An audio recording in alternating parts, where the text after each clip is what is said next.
Okay, so this is gonna be Faeryl.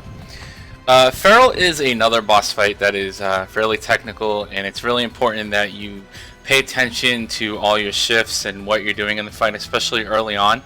Everything has to have a purpose and a meaning. You can't dilly-dally in this fight.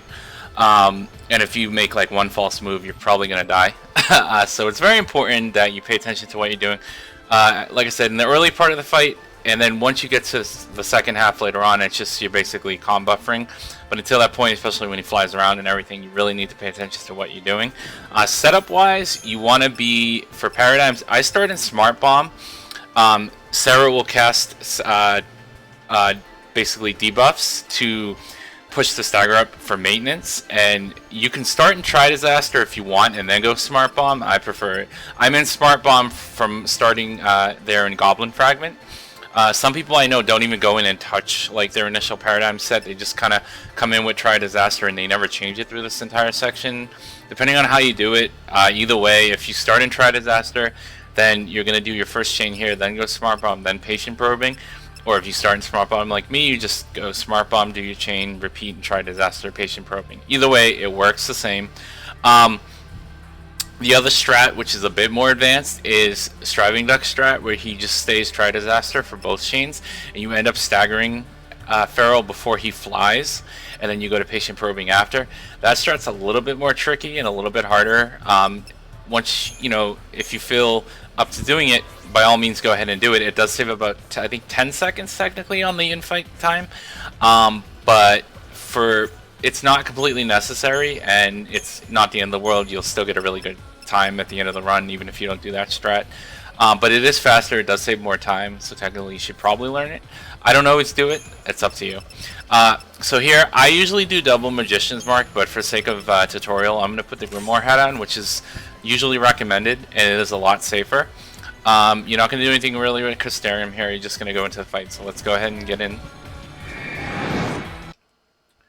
So initially you're going to start the fight, you are going to do a chain of Thunder, Blizzard, Thunder, Blizzard, Thunder, Blizzard, and you're going to do 5. Once you hit 5, you're going to just shift to Try Disaster and do repeat and do the same thing. So 2, 3, 4, 5, shift to Try Disaster, repeat. First spell is done, go to Patient Probing as he flies and hits you, so you basically you buffer the damage. Then you're going to shift to Malevolence, and you're going to look for Faith to pop on the bottom, sort of the mid-bottom left of your screen. Once that does, go back to Patient Probing before he lands. There's the Faith. I'm going to go to Patient Probing. Then I'm going to go to Aggression, and I'm going to toss a couple potions. He'll get staggered here. Go to Try Disaster, then I'm just going to go for Blizzara, combo for chains to finish him off. And if you throw a couple potions there, especially with Grimoire Hat, you shouldn't need a potion again for the rest of the fight. But if you do notice you're getting into trouble and you're in the red and you don't feel comfortable, go ahead and take time out to throw one more potion. But for the most part, you're pretty safe here. And at this point, I probably don't even need to do a full combo for there, but that's the fight. 55, pretty standard. And that's your Faeryl fight. Most key importance there is that early part of the fight, like I mentioned. That's where you really need to be paying attention the most, and make sure that you Patient Probing so that you can buffer off the damage. Otherwise he will hit you for quite a bit of damage, and it can be devastating, and you can lose the fight, lose a lot of time, have to retry the fight. And just do Thunder Blizzard, and just do that twice, and try to get the Faith, make sure you get Faith to land on Null. And that's pretty much it, and that is going to be your Faeryl fight.